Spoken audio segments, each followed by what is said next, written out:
couple of weeks, and the public will be invited free. In the meantime, he went down to Oregon, Rose City, Oregon, to race there, and he was killed. So that was the end of having that. So this is the start of the August 5th, 1916 race. Now, this is the longest race in the Tacoma Speedway history. This is 300 miles.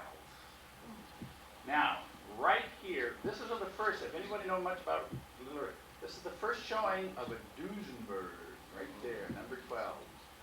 Now, right here in the number 1 car, he loved to call his car number 1. He always painted in white, was Eddie Rickenbacker.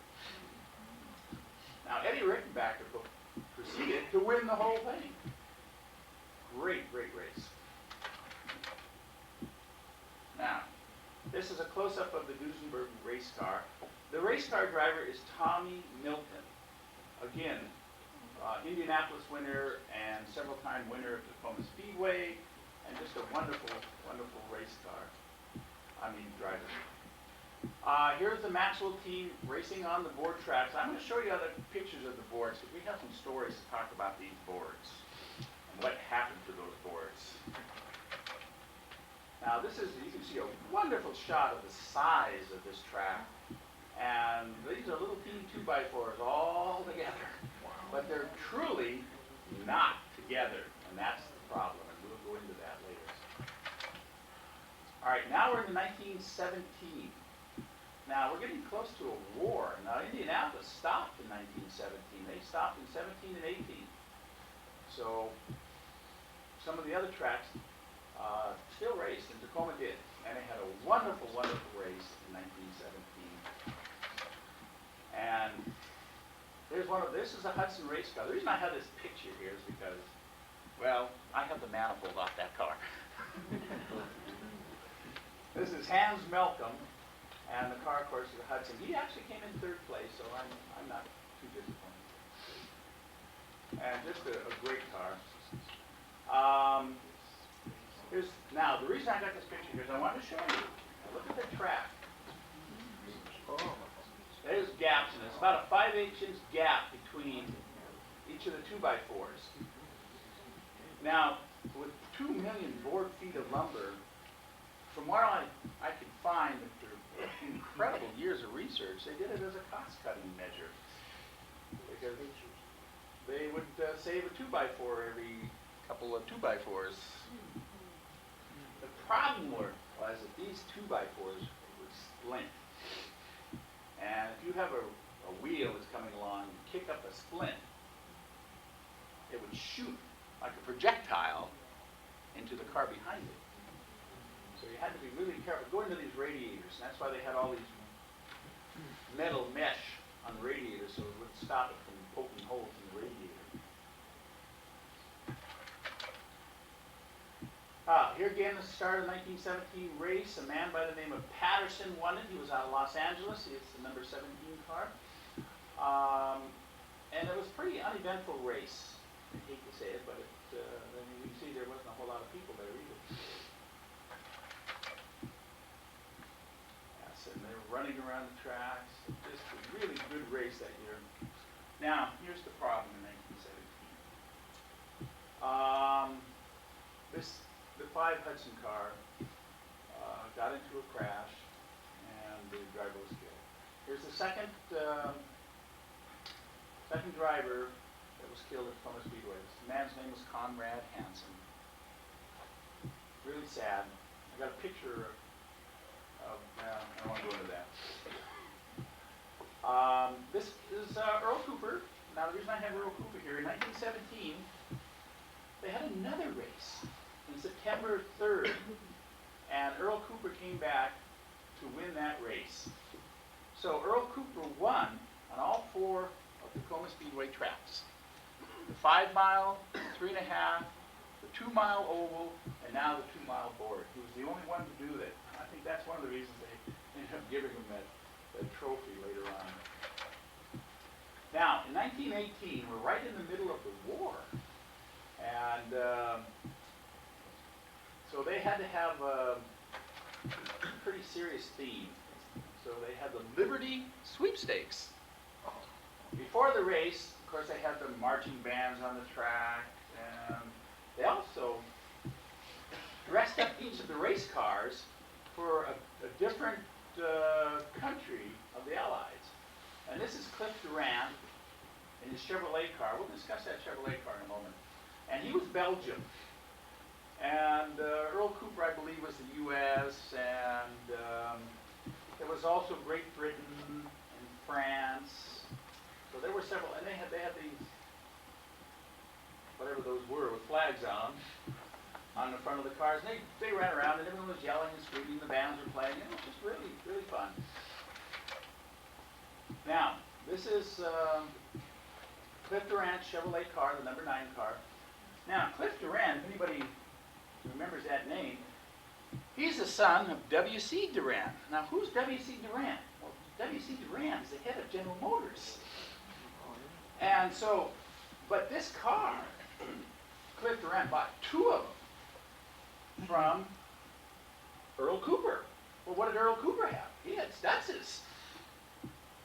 So what Cliff Durant did is change the radiator, painted Chevrolet on the side, and had a Chevrolet crest there.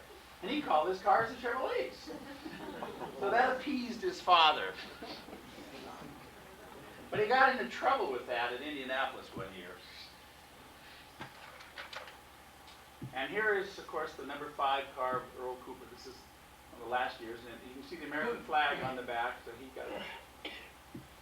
was the American side there on the race in 1918. And here is the Mercer of Eddie Pullen, and it says France right there. Overhead cam, 4-cylinder, great racing car. Start of the 1918 race, they had 5 cars. Now, people were saying that they weren't putting out a lot of prizes because they shut down. In 1918, there was a $15,000 purse. And here is Eddie Pullen doing his best to try to win it.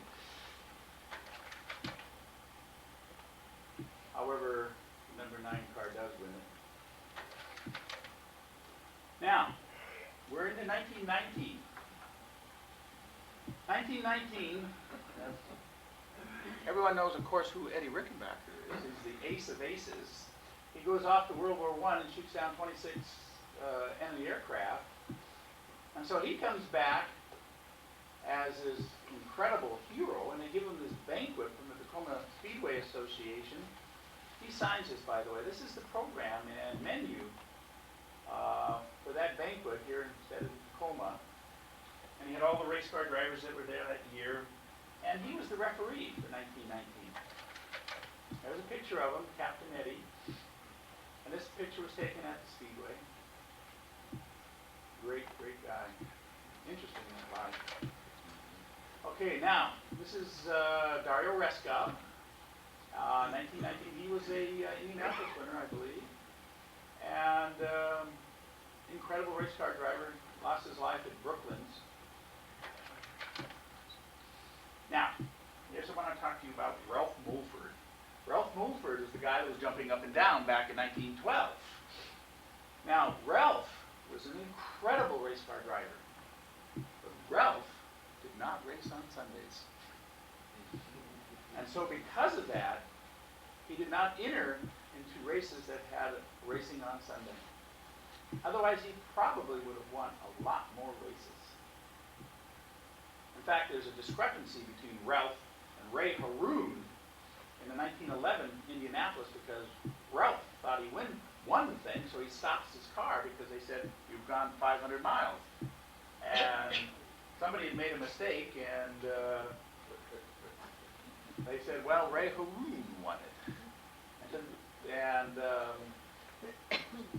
lot of the records say this man won it.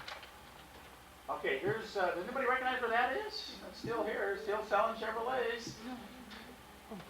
That's up in Division. And there's Cliff Durant's 2, Stutzes hidden under Chevrolets.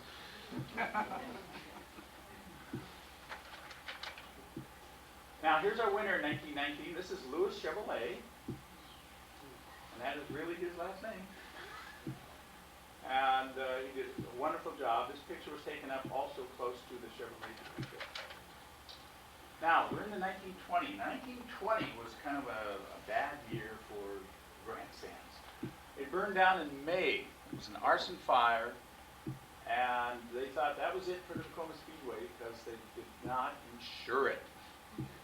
And so the city fathers got together and thought, well, we've got to do something. And so they went out and they got enough people to donate the money and get the money up, and they actually built the grandstands back.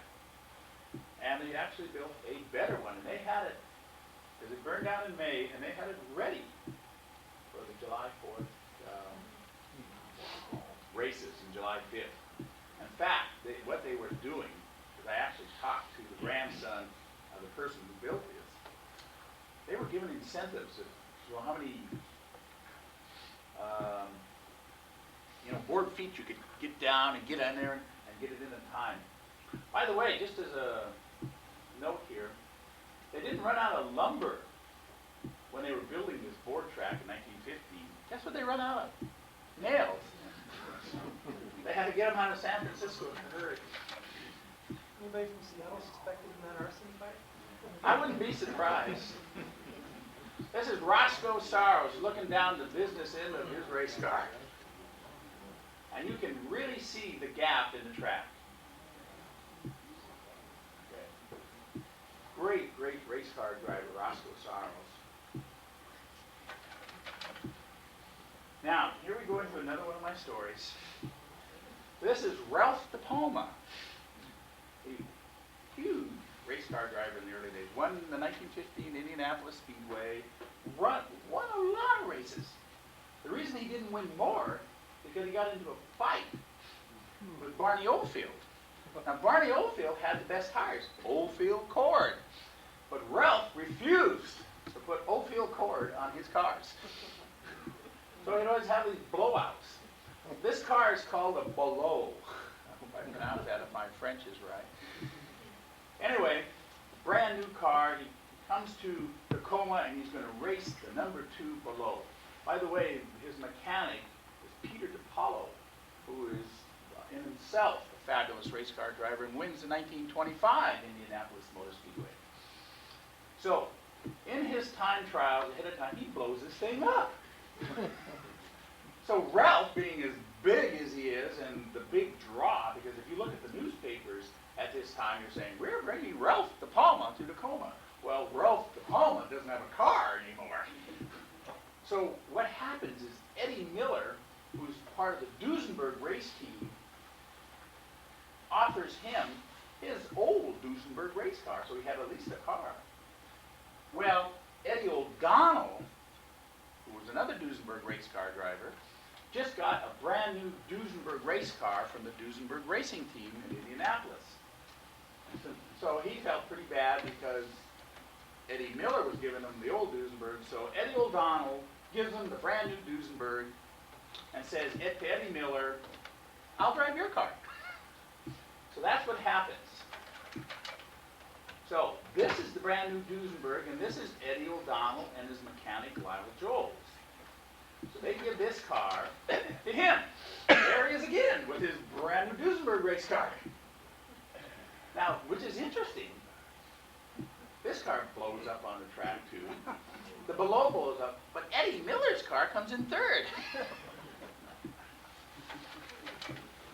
Okay, this is Eddie Hearn. There's sure a lot of Eddies around here at this time. And this, of course, is another Duesenberg race car called a Revere. They also made some